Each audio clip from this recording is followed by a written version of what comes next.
Welcome back, MTG Joe here. Today we're doing another installment of the weekly meta breakdown where we look at the top performing decks on the MTG Arena ladder based on various formats. This particular video will be for the Explorer Best of One format, and we are looking at the duration of September 1st to September 11th, so about 10 days, basically the entirety of Dominaria. And what we are looking at is Explorer Best of One, and we're getting the data from Untapped.gg. It's a companion tool that runs alongside your Arena client, tracks your win rates, loss rates, collections, has in-game overlays, whole bunch of useful statistics and stuff. Free to use a whole bunch of the functionality. The link is in the video description down below. I'll also paste these deck lists into the YouTube comments so you can take a look there. So we're looking at 80,000 games played in this duration, and we'll jump right into it. Top performing deck is Mono Blue Spirits, the tempo deck of choice, and it is nothing new from the new set, but the Explorer Anthologies gave us Mausoleum Wanderer, which slots in nicely into the 1-drop slot. Counterspell stapled to a creature, lets you kind of have protection without having to keep mana up, which is very good.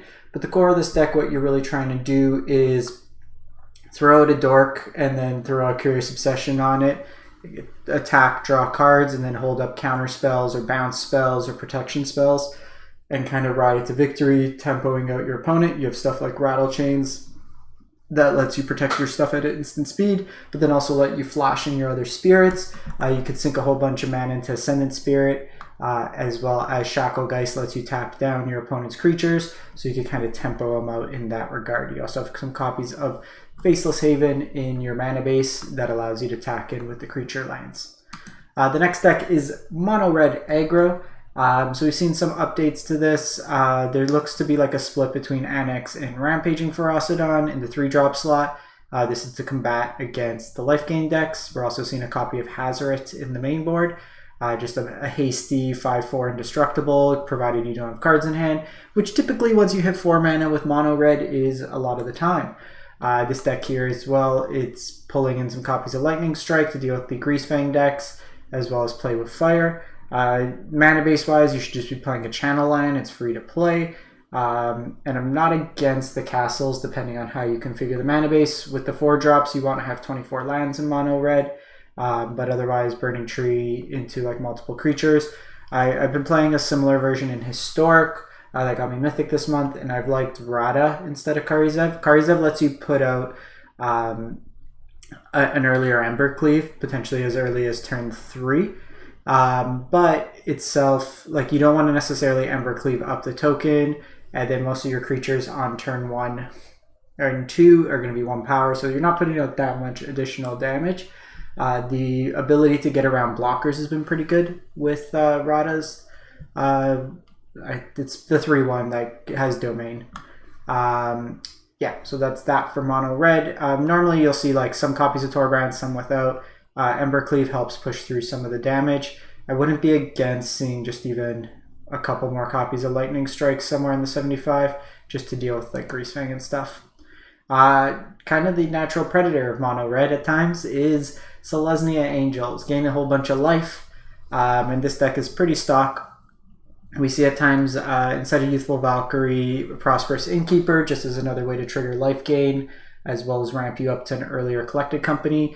The Angel scales better in terms of like just getting a bigger evasive body, but it allows you to have more consistent like 1, 2, 3 or 1, 2, 3, 4 in terms of being able to prop the Resplendent Angel. And I feel like having played this deck in the past, the more you are able to kind of hit the Angel condition of 5 or more life, those games go a lot better than the games you don't. But otherwise you have Righteous Valkyrie, you also have Inspiring Overseer, and then kind of the Mirror Breaker, you have a Johnny Strength of the Pride in here. What would be something interesting to try out is Sarah Paragon, the 4-mana 3/4 from the new set that lets you recast cards from your graveyard, 3 CMC or less. Generally these decks struggle against sweepers or a lot of removal, so being able to rebuy stuff could be an interesting proposition there. Next deck is Racto Sacrifice. So this is the version that's had enough games to register, but we've seen some additions, and I'm going to show another list as well with Braids and the Weatherlight complete.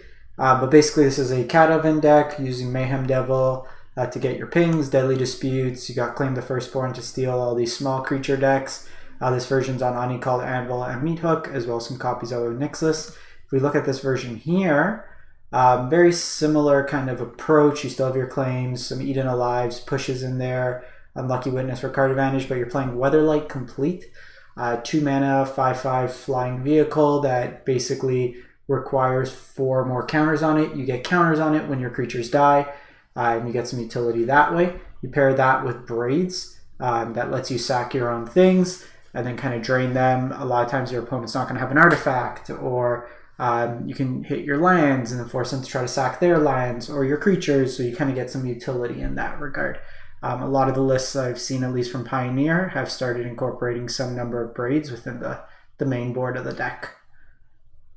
Then the omnipresent boogeyman of the format, Greasefang. And Greasefang got an upgrade in Liliana the Veil.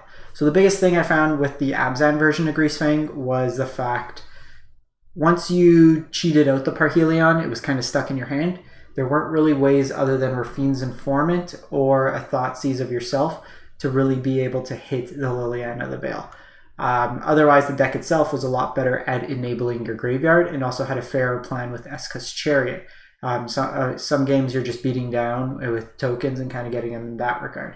This version's heavier on Can't Stay Awake to get back your Greasefangs, but you have copies of Grizzly Salvage at instant speed you can hit.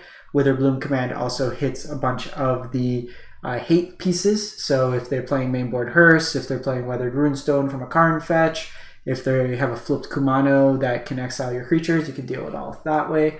Also some removal at times, even just to pick off an early elf or something, or even sometimes just gaining you some life. This version's on 9 vehicles, 4 Parhelions, 4 Eska's Chariot, and a Sky Sovereign, and really what you want to do is throw something, one of the vehicles, into your graveyard, reanimate it with Greasefang, give it haste, and let it attack in. Mana base wise, these are usually pretty okay. I was enjoying it for a while. I was playing this a lot like on mobile because it was a pretty mobile friendly deck while I was on vacation. And it's very powerful, but it kind of cheeses out and it gets repetitive, I find. A big thing for me was just playing the deck. You run into the mirrors and there's sometimes little autonomy. You could have decision points which don't really matter because it's just like, oh, do I win or do I not win? This version's a little bit more all-in turbo. I had some copies of Fatal Push just for some level of interaction. I wasn't playing the Sky Sovereign in my list, nor the Corpse Churn. I was up another copy of the Can't Stay Awake and Citrus Splatter. But it's an interesting deck if you do like these kind of combo, like basically removal check your opponent. This deck is very powerful. And then we have Mono Green Stompy featuring the new Defiler. So this is a 5 mana 6/6 trample that changes the cost of green permanent spells to 2 life. So basically changing it to Phyrexian mana.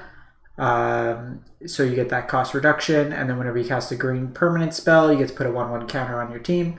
This is paired up with a Collected Company shell, as well as Great Henge for value. But you have like a bunch of 1 mana accelerants, and then just like chunky guy, chunky guy, chunky guy, chunky guy. Notably, this version does not playing Old Growth Troll, which seems wrong. I'd definitely be playing Old Growth Troll over Lovestruck Beast. Lovestruck Beast at times could just be a situational attacker. In terms of the creature count, you have 30, which is enough for Collected Company, seeing like Blizzard's Brawl and that.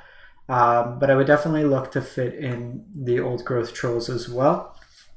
Maybe shave on a Henge, shave on these 2, and probably shave on Aronis. Seems like the better call. Scavenging Ooze in the best of 1 format seems like a great choice, just given that you can eat the Greasefang stacks. And then the last 2 decks are just some ones I wanted to kind of highlight. Not enough data yet in terms of games played to have a percentage, but featuring some new cards, we have Elves, and Elves got a boost thanks to Leaf Crown Visionary. Elves and Pioneer has been putting up a lot of results in a Golgari shell, but you have the 3 mana elf that when it enters the battlefield, you drain your opponent based on number of elves you have. That's not on in Explorer right now. It's one of the cards that just haven't made its way over. So that's kind of one of the combo pieces that we're missing out right now. But Leaf Crown Visionary helps this deck by giving it kind of an engine. After you spew your initial hand, you can draw a bunch of cards. You also see the Defiler to kind of play off, and really what you're trying to do with this deck is just generate loads of mana. You have a bunch of accelerants on one, circle the Dream Druid to add a bunch of mana, and then either you could pump it into the Elvish War Master, or through Realm Walker you can play cards off the top of your library, and with a Defiler out you kind of get that cost reduction, and then you're able to kind of combo out your opponent and then just put a bunch of counters on things and kill them that way there. Interesting, 19 lands, trying to go up to 4 and 5 drops. You have a bunch of accelerants, but I'd be interested just on this land count. Seems a little aggressive, but it'd be one of those ones you have to try out to see. And then lastly, Rakdos Midrange. So some of this deck's better always in best of 3 than best of 1, just giving because you could change your sideboard to really address, do you need more removal, do you need more anti-control cards, whatever it may be. But this has got Liliana now. Some of these versions have also moved into Shieldred in the main. It helps against the aggressive matchups. But it's just like good card central, a lot of 2-for-1s, a lot of ways to deal damage. Liliana works nicely with Kroxa or Tenacious Underdog.